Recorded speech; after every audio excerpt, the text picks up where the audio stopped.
बांग्लादेश में नोटों से शेख मुजीब की तस्वीर हट गई है। 20 के नोट पर अब एक ऐतिहासिक मंदिर की फोटो होगी, लेकिन मस्जिद के अतिक्रमण का शिकार है, तो वहीं भारत को रोकना मुमकिन नहीं है, ये कहा है बांग्लादेश ने। जियोपॉलिटिक्स में बहुत कुछ चल रहा है, हमेशा की तरह जानने को मिलेगा बहुत कुछ। आइए जानते हैं इन खबरों को विस्तार से। बांग्लादेश की मोहम्मद यूनुस सरकार ने देश के करेंसी नोटों में बदलाव का फैसला लिया है। इसके तहत बांग्लादेश के संस्थापक शेख मुजीबुर रहमान की तस्वीर को नोटों से हटाया गया है। बांग्लादेश में शेख मुजीबुर की तस्वीर की जगह हिंदू मंदिरों समेत दूसरी तस्वीरों वाले बैंक नोट जारी किए गए हैं। खास तौर से 20 टके के नए नोटों ने बांग्लादेश ही नहीं, भारत में भी लोगों का ध्यान खींचा है। इसकी वजह 20 टके के नोट पर 18वीं शताब्दी के प्रसिद्ध कांताजेऊ मंदिर का चित्र होना है। यह मंदिर साल 2015 में सुर्खियों में आया था, जब इस पर आतंकी हमला हुआ था। बांग्लादेश के नेशनल बैंक ने 1 जून को 20 टका का नया करेंसी नोट जारी किया।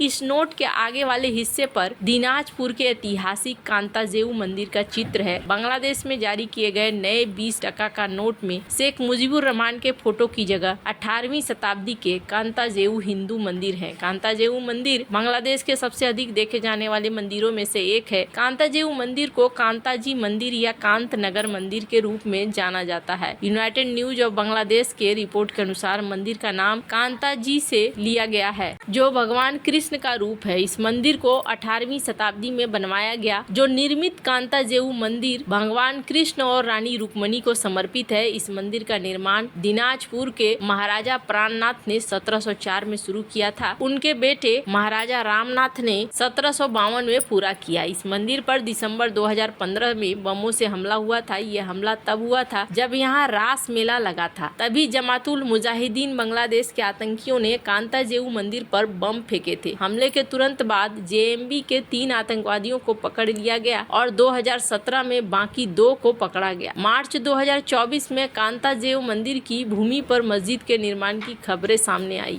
इस पर सितंबर 2024 में यूनुस सरकार के धार्मिक मामलों के सलाहकार खालिद हुसैन ने बताया था कि मंदिर के बगल में सरकारी जमीन पर मस्जिद बन रही है। मंदिर की संपत्ति मंदिर के पास ही है। 20 टके के नोट के पीछे की तरफ नौगांव जिले में स्थित पहरपुर बौद्ध मठ है। इस मठ को 1985 में यूनेस्को विश्व धरोहर स्थल घोषित किया गया था। पहरपुर बौद्ध विहार भारतीय उपमहाद्वीप के सबसे प्रसिद्ध बौद्ध मठों में से एक है। 8वीं शताब्दी का पहरपुर बौद्ध विहार पाल राजवंश के शासनकाल के दौरान बनाया गया था। 20 टका नोट को आखिरी बार 2012 में बदला गया था। इसके आगे वाले हिस्से पर बंगबंधु शेख मुजीबुर रहमान का चित्र था। अब उनका चित्र हटा दिया गया है। बांग्लादेश के नोटों पर मंदिर और मठ ने इसलिए ध्यान खींचा क्योंकि यूनुस सरकार में बांग्लादेश के धार्मिक अल्पसंख्यकों पर लगातार हमले हुए। यूनुस पर इन हमलों को रोकने के लिए कदम न उठाने के आरोप लगे। ऐसे में अब उनकी सरकार में छपे नोटों में मंदिरों और मठों को जगह मिलना सभी का ध्यान खींच रहा है। बांग्लादेश के नए करेंसी नोटों पर मंदिर और मठ के अलावा 3 मस्जिदों के चित्र हैं। 100 टका के नोट पर सैट गुम्बज मस्जिद, 50 टके पर तारा मस्जिद, 30 टके के 10 पर बैतुल मुकर्रम मस्जिद का चित्र दिया गया है। बांग्लादेश में शेख हसीना के नेतृत्व वाली अवामी लीग की सरकार ने साल 2009 से जुलाई 2024 तक शेख मुजीब को काफी अहमियत दी। शेख मुजीब हसीना के पिता भी थे, लेकिन अब इनसे फादर ऑफ नेशन का पद भी छीन लिया गया है। बांग्लादेश की मोहम्मद यूनुस सरकार ने भारत की ओर से अवैध प्रवासियों को भेजने पर नाराजगी जताई है। बांग्लादेश सरकार के विदेशी सलाहकार मोहम्मद तौहीद हुसैन ने मंगलवार को आरोप लगाया कि भारत से पुश इन हो रहा है। भारत के खिलाफ अक्सर जहर उगलने वाले हुसैन ने भी माना कि भारत को रोकना उनके बस की बात नहीं है। ऐसे में दोनों देशों के बीच राजनयिक स्तर पर इसे हल करने का प्रयास जारी है। उन्होंने कहा कि बांग्लादेश भारत को राजनयिक नोट भेजेगा ताकि ये सुनिश्चित किया जा सके कि प्रक्रिया नियमित रूप से की जाए। तौहीद हुसैन ने कहा कि भारत से लोगों को भेजे जाने के मामले में हमने उनसे प्रक्रिया का पालन करने के लिए कहा। हमने उनकी ओर से मिली सूची को सत्यापित किया है। हमने उन लोगों को वापस ले लिया है जिनकी हमने बांग्लादेशी नागरिक के रूप में पुष्टि की है। है। साथ ही हमने भारत सरकार को पत्र लिखकर इस प्रक्रिया को रोकने के लिए कहा है। भारत की ओर से केवल बांग्लादेशी नागरिकों को ही वापस भेजने की बात कही गई है, लेकिन हुसैन का कहना है कि बिना किसी जांच और प्रक्रिया के लोगों को उनकी सीमा में धकेला जा रहा है। हुसैन ने कहा कि भारत से मिली सूची के सत्यापन के बाद कुछ नामों को हमने स्वीकार किया है, बाकी लोगों को तभी स्वीकार किया जाएगा जब उनको बांग्लादेशी होने की पुष्टि हो जाएगी। भारत की ओर से ट्रांसशिपमेंट रद्द करने के बारे में पूछे जाने पर तौहीद हुसैन ने कहा कि मुझे लगता है कि यह हमारे लिए अच्छा है, उन पर हमारी निर्भरता कम हो गई है। हालांकि हमारी किसी भी निर्यात को इसके परिणाम स्वरूप नुकसान नहीं हो रहा है। हमने भी जरूरत के अनुसार उनकी एक सुविधा रद्द कर दी है। हमने उनसे धागे का आयात करना बंद कर दिया है। भारत और बांग्लादेश 4096 किलोमीटर लंबी सीमा साझा करते हैं। इसमें से ज्यादातर हिस्सा खुला है। ऐसे में बांग्लादेश से अवैध तरीके से लोगों का आना भारत के लिए परेशानी का सबब बन रहा है। भारत ने हाल ही में अवैध बांग्लादेशियों को वापस भेजने का ऐलान किया है। इसी साल फरवरी में भारत ने एक अहम फैसला लेते हुए सीमा पर बाड़ेबंदी का ऐलान भी कर दिया। भारत ने बांग्लादेश सीमा पर 3232 किलोमीटर की बाड़ लगा दी है। खैर, अब यहाँ पर बहुत सारी चीजें हो रही हैं जो देखने को मिल रहा है एक बड़े बदलाव के तौर पर, लेकिन सब चीजों के अंत में एक बात होती है कि क्या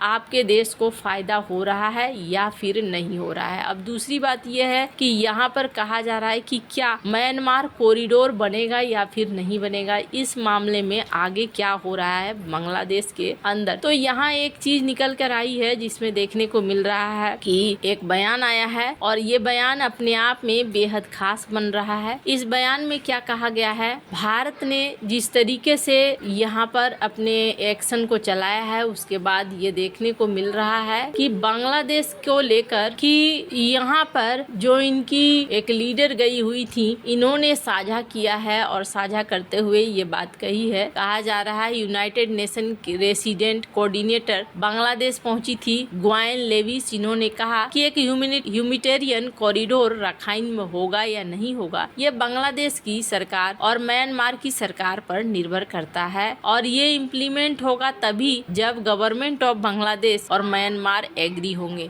जीविन लेविस ने कहा कि डिस्कशन है, वो डिस्कशन चल रहा है और डिस्कशन के आधार पर ऐसा होगा। इन्होंने कहा कि हम देखिए, हम यूएन है, हम कोई पॉलिटिकल पार्टी नहीं है जिसकी वजह से हम कोई निर्णय नहीं लेने वाले हैं।